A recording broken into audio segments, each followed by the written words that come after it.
I used to think nightmares were just random electrical storms inside the brain, like static in a dark room. That was before I found the diary belonging to 17-year-old Emily Hargrove, dated July through October of 1970.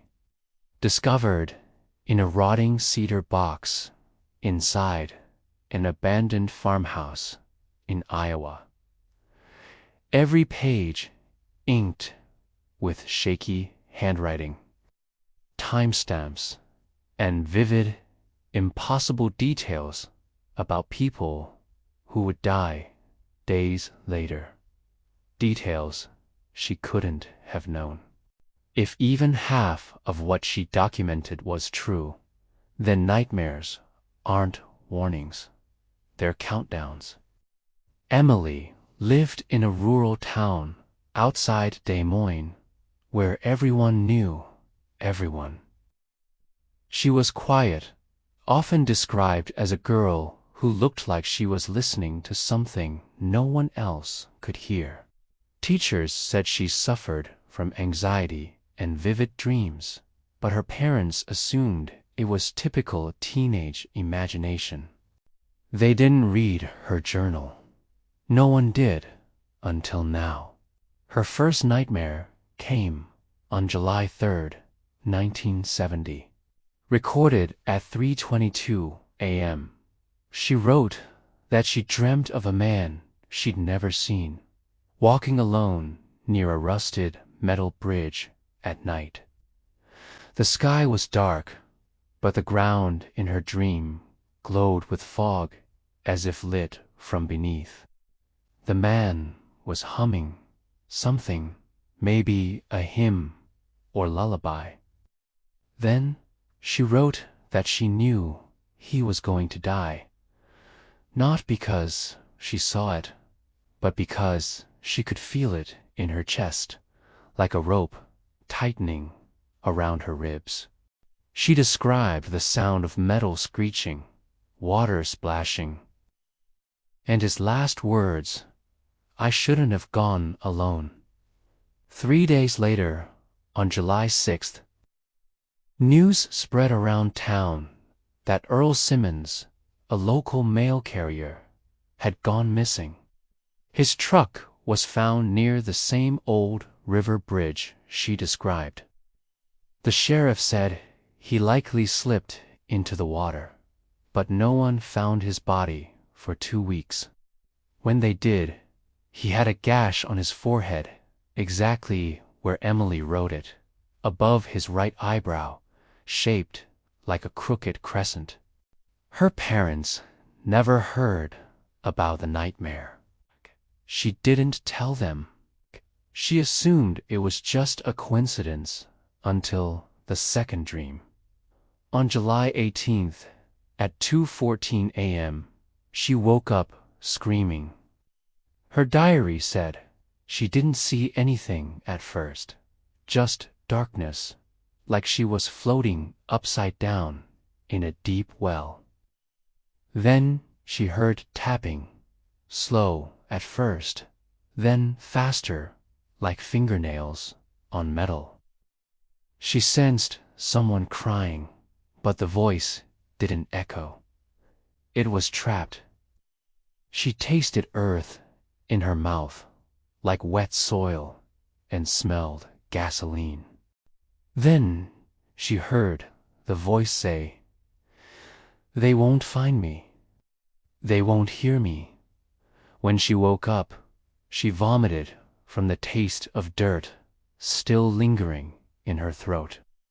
Her handwriting grew messy as she wrote one last sentence: "Someone is buried." Check the abandoned farm near Miller Road. 5 days later, a teenage boy named Jacob Warren disappeared after telling friends he was going to meet someone near the old Miller farm. They thought he was lying just to brag, until his bike was found leaning against the wooden fence, headlights still faintly glowing, The sheriff said he must have run away. Emily knew that wasn't true. She tried telling a school counselor, but they dismissed it as morbid fantasy. Her final note for that entry read, "If dreams are fake, why do they smell like real dirt?" From that night on, Emily stopped sleeping on purpose. She stayed awake with cold water on her face, slapping herself whenever her eyelids twitched. She even wrote that she'd rather die tired than dream again. But the body always wins. And when she finally collapsed, the third nightmare came harder than the others. August 9th, 1970. She recorded the exact time down to the second, 1:47 a.m. She dreamt she was standing outside her own house, but couldn't move her legs. The windows were dark, except for her bedroom, where she saw herself sleeping inside. Someone tall was standing over her bed, completely still, with their back turned. She tried screaming, but her dream body had no voice. The figure leaned down, whispering something to the sleeping version of her. She didn't hear words, only a rhythm like a nursery rhyme sung backwards. Then she saw the figure slowly turn its head, but its face was smudged like wet charcoal. When she woke up, she wasn't in her bedroom. She was lying on the wooden floor in the hallway, nails digging into her palms, blood dripping in thin trails. Weeks passed with no deaths reported, and Emily desperately prayed it was over. But on September 2nd, townspeople discovered that Jacob didn't run away. Hunters found part of a shoe sticking out from a loose patch of dirt near Miller Farm, exactly where she dreamt. Authorities unearthed his body, curled up like he was trying to cover his head. Toxicology said nothing. No trauma identified except broken fingernails. Cause of death undetermined, likely suffocation. Same as her dream. That was the moment Emily broke. She wrote that she believed the dreams weren't premonitions. They were assignments. She feared she wasn't just watching deaths happen. She feared something wanted her to witness them. She constantly asked the same chilling question. Why me? Who is making me see this? By late September, her diary no longer sounded like a scared student. It sounded like someone losing the boundary between sleep and reality. She wrote that sometimes she could smell things before dreaming. River algae, motor oil, wet cotton, smoke. She said her nightmares became like a television tuned to one channel. Death Channel.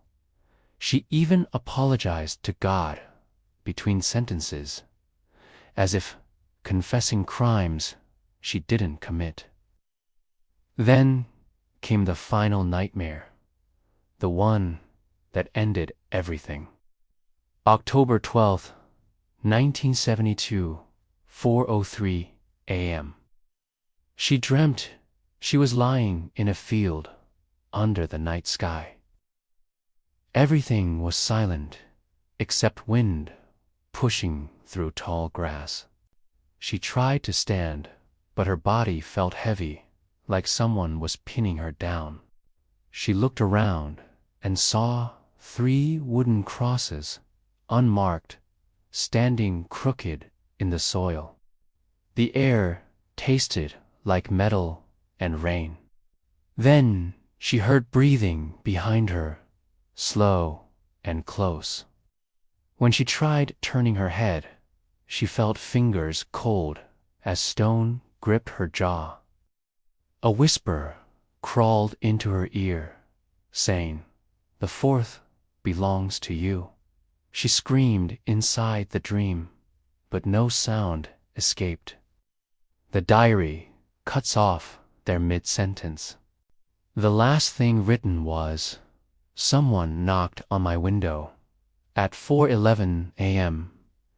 Emily's parents heard the crash from her room. They found her unconscious on the floor, blood coming from her nose, as if pressure had burst something inside. Paramedics arrived, but Emily never woke up. She died at the hospital 3 days later.